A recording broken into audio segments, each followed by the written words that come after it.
Olá! Hoje a gente vai falar sobre o intestino delgado.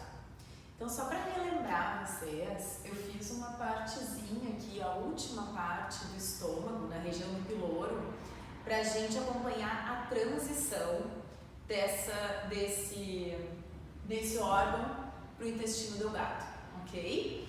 Então, no estômago, a gente tinha glândulas somente na camada mucosa, né? Então, dependendo da região dessas glândulas, a gente tinha diferentes nomes e diferentes células compondo essas glândulas. E, por exemplo, na região da cardia, a gente tinha glândulas cárdicas, na região do corpo e do fundo, as glândulas fúngicas, e na região do piloro, as glândulas pilóricas. Tanto na cardia quanto no piloro, a gente tinha um predomínio de células mucosas compondo essas glândulas, né? Então seriam glândulas mucosas, principalmente produtoras de muco, sempre na camada mucosa do estômago.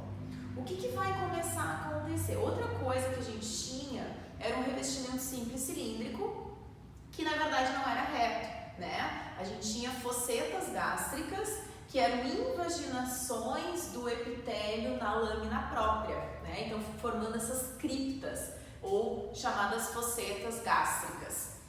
O que vai mudar? A gente vai ter uma mudança tanto na camada mucosa, né, do estômago em relação ao intestino delgado, quanto na camada muscular. Então, na camada mucosa, a gente vai ter o surgimento das vilosidades. Então, esse epitélio, em vez de ele invaginar, a mucosa, né, tanto o epitélio quanto a lâmina própria, eles começam a evaginar e formar estruturas que vão aumentar a área de absorção, tá? Então, o que vai acontecer? Em vez de a gente ter uma linha reta de células, a gente vai ter essas vilosidades formadas por células, principalmente por células absortivas. Então, isso vai fazer com que a área de absorção nesse intestino aumente com as vilosidades, né? E além das vilosidades, essas células do intestino delgado, elas vão conter microvilosidades, né, na superfície das suas células. Então, isso vai aumentar ainda mais a área de absorção, ok? Então, essas vão ser as diferenças básicas entre o estômago e a camada mucosa do intestino delgado. Além disso, no estômago, a gente tinha uma camada muscular subdividida em 3 subcamadas, né? Então, a gente tinha uma camada oblíqua interna, uma circular média e uma longitudinal externa. No intestino delgado, a gente volta a ter, como lá no esôfago, a gente volta a ter 2 subcamadas na camada muscular, 2 subcamadas de músculo liso, uma circular interna e uma longitudinal externa. Sempre lembrando que a gente vai ter os plexos, né, mioentéricos ou de Auerbach, também presentes entre essas 2 camadas no intestino delgado. A camada serosa, né, ela continua igual, assim como no estômago, e a submucosa também com seu tecido conjuntivo denso não modelado, com os plexos demais, né, os plexos submucosos, e a gente vai ter uma característica que vai diferenciar as 3 regiões do intestino delgado. E é isso que a gente vai ver na aula de hoje, ok? Então, aqui do lado, eu coloquei tudo que todas as regiões elas têm em comum. Então, um revestimento do epitélio simples, cilíndrico, com microvilosidades e com células caliciformes. Logo abaixo, né, então as vilosidades vão estar presentes em todas as regiões também. Elas vão modificar de acordo com a região, mas isso vocês vão ver melhor na teoria, porque claro que na prática a gente fica um pouco difícil se a gente não tem todas as regiões para comparar, né?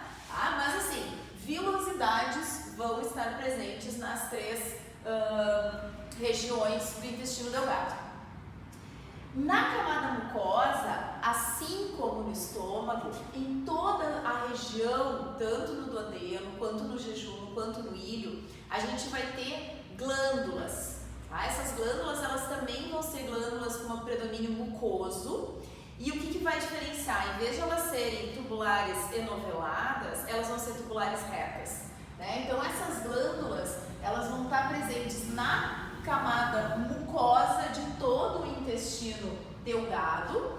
E essas glândulas, como ela está presente em todo o intestino, a gente chama ela de glândula intestinal. Porque ela também vai estar presente, depois a gente vai ver, ela também vai estar presente no intestino grosso. Tá? Então assim, essas glândulas são glândulas intestinais. E quem descobriu foi Lieberkühn. Então, elas também podem ser chamadas de glândulas de Lieberkühn, ok? Sinônimos.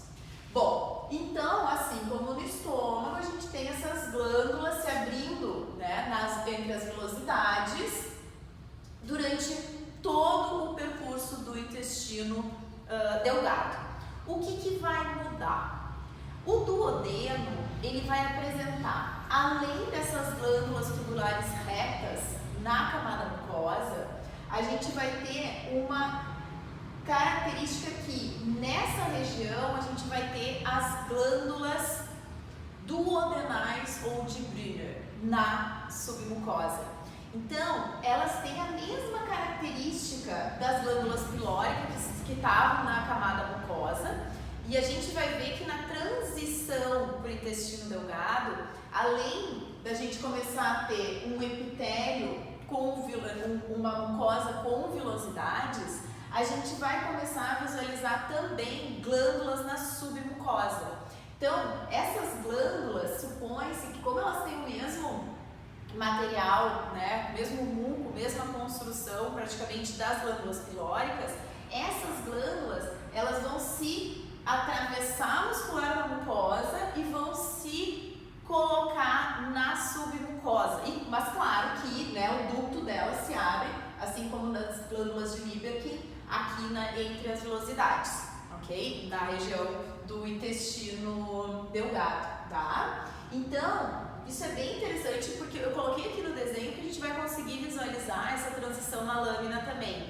E inclusive eu optei por fazer essa lâmina toda junta, porque a gente vai conseguir ver essas três regiões na mesma lâmina. E depois a gente só diferencia o ilho em outra lâmina, ok?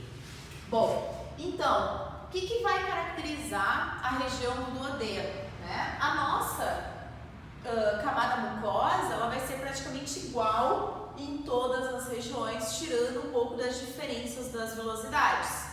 Então, por aqui a gente não consegue diferenciar as regiões. A presença de glândulas de Brunner ou glândulas duodenais na camada submucosa, ela vai inferir que a gente está visualizando a região do duodeno do intestino delgado, ok? E aí a gente vai andando por essa lâmina e quando não tem mais essas glândulas duodenais, a gente chega no jejum, tá? O jejum, ele vai ser, vamos dizer assim, a formação básica, tá?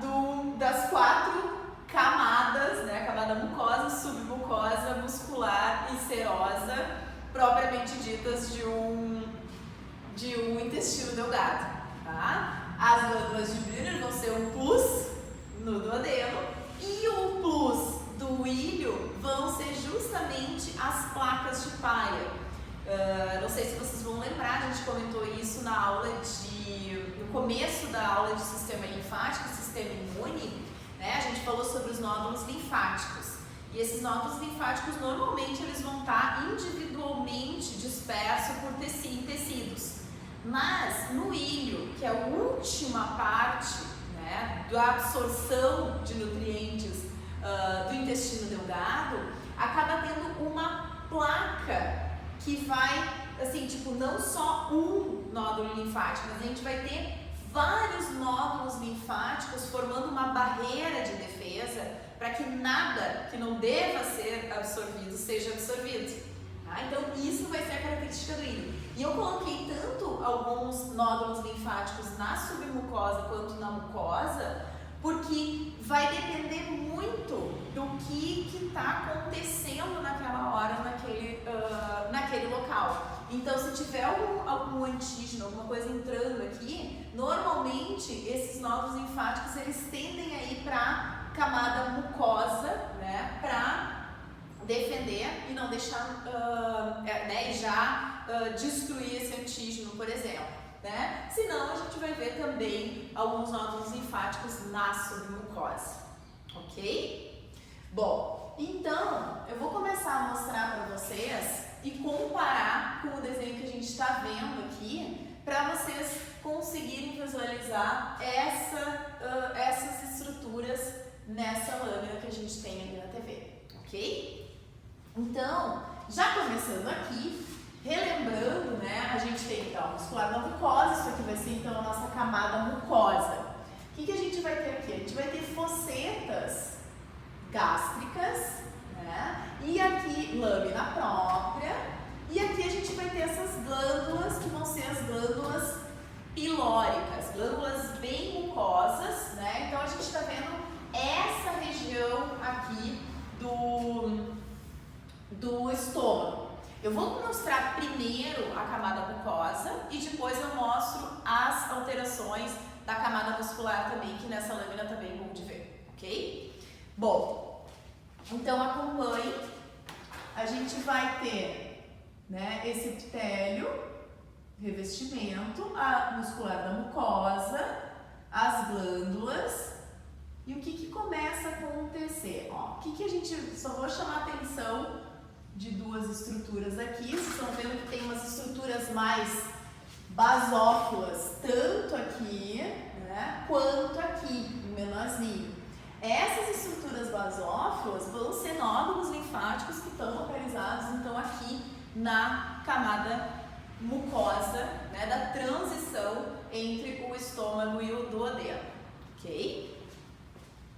Continuando, né, aqui a gente já consegue ver que as glândulas que antes se localizavam só na camada mucosa, como é que eu vou saber que é camada mucosa e submucosa? Sempre pela muscular da mucosa, tá? A muscular da mucosa sempre vai ser a última estrutura da camada mucosa, né, do sistema digestório, tá? O que a gente está vendo aqui? Que parece que ela se rompeu.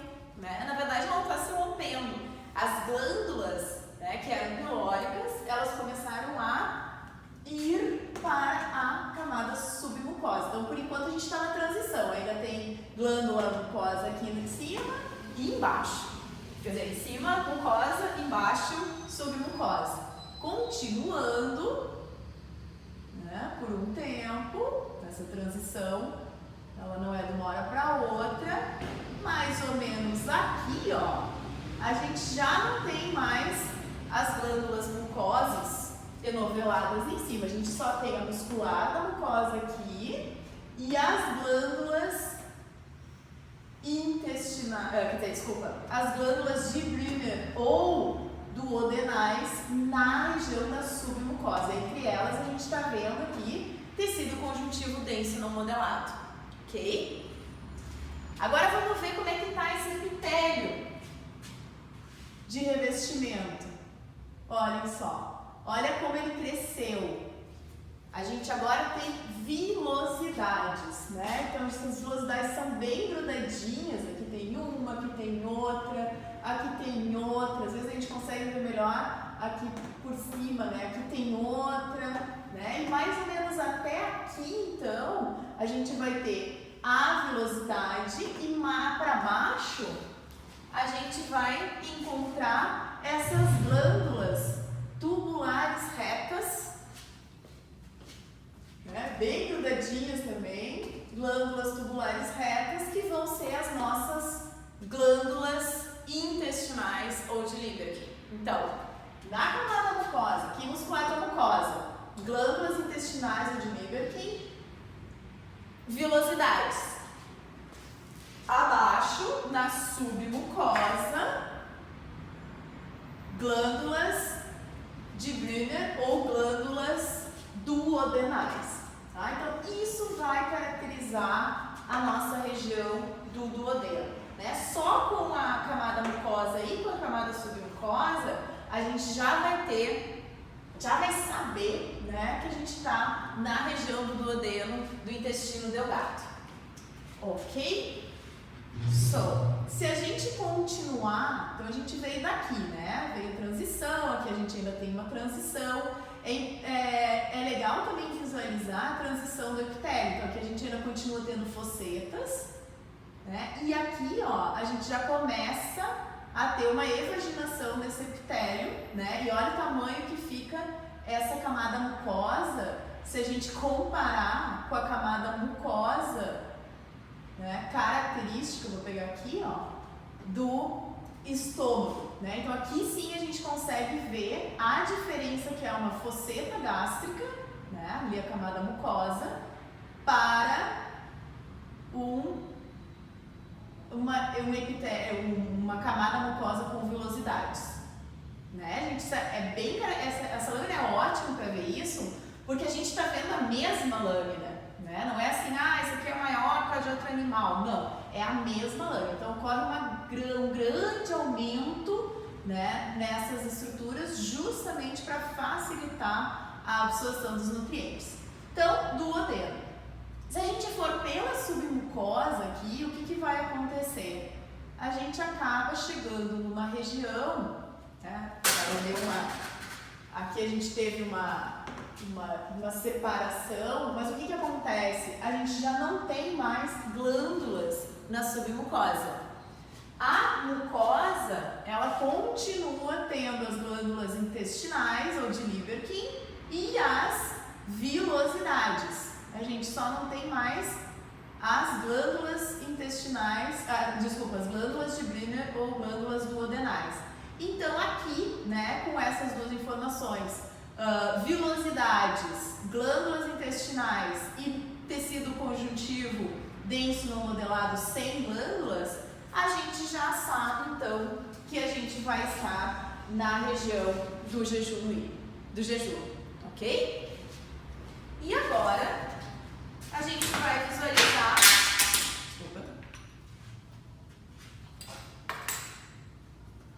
a região do ilho.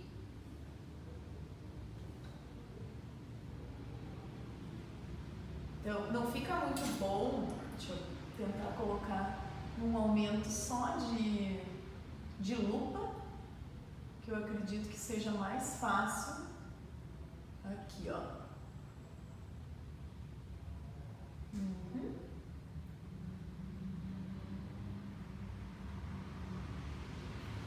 Então,